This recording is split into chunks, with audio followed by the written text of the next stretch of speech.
आराम से आराम से आराम से। अबे सालो ये क्या कर दिया, अब तो मालिक हमें छोड़ेगा नहीं। अबे फुल्लू तेरे साथ काम करने में मुझे बहुत मजा आता है। अरे मालिक मैं कारीगर ही इतना अच्छा हूँ। अबे साली ये क्या कर रहा है, तुझे यहाँ से ईंट लाने के लिए किसने बोला? सारा काम खराब कर दिया। हाँ और पीछे और पीछे और पीछे और रुक जा सबे साले पूरी दीवार गिरा दी तूने। एक काम ढंग से नहीं होता।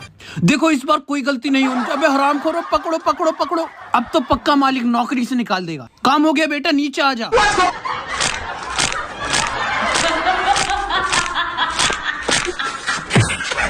अरे हरामखोर मेरी उंगलियों का तो भरता बन गया।